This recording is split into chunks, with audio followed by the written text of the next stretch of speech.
ACIM Insights, Lesson 47. God is the strength in which I trust. Remembering that God is the strength in which I trust is the same as putting my trust in reality instead of illusions. Illusions are unstable and constantly change. God is eternal and changeless. Placing my trust in a world of illusions is like placing my trust in quicksand. It will always fail. God is the only place of real trust.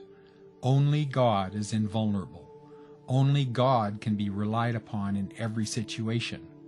We all have our foundations in God.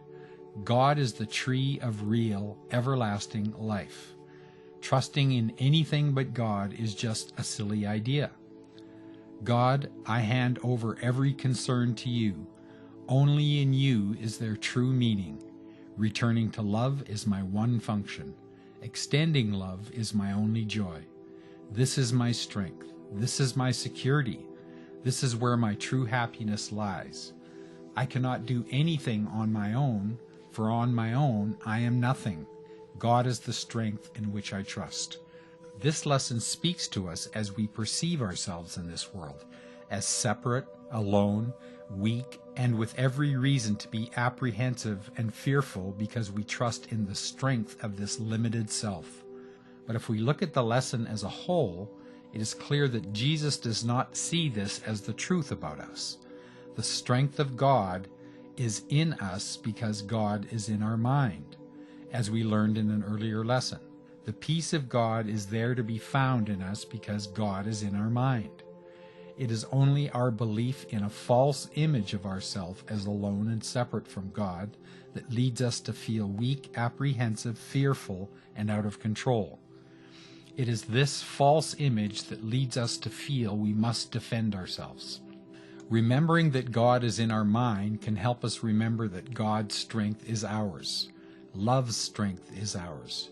If only love is real, which the Course tells us in the introduction to the text, then harm is impossible.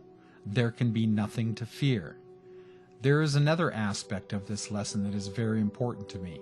Not only does it assure me that I can trust in the strength of love, but it assures me that I can rely on this love to guide me in every aspect of my doing.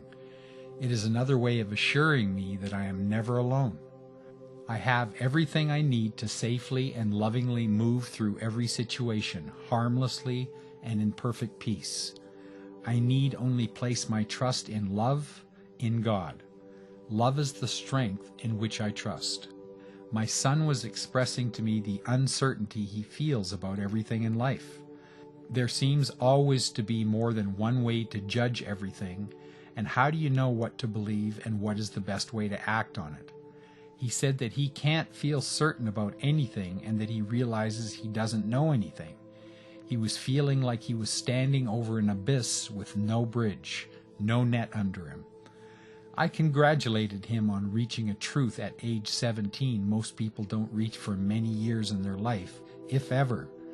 I assured him the answers were there in him, and that realizing his ego didn't have the answers made it possible to get there. Today's lesson was a great place to continue our conversation. I find it a great relief to be able to let go of any residual in my belief that I have the answers and that I can successfully act on my own. It is a comfort to know that I don't have to, and that I have that strength of God within me. I am not left to flounder on my own, but have certain direction that I can't lose because it is in me.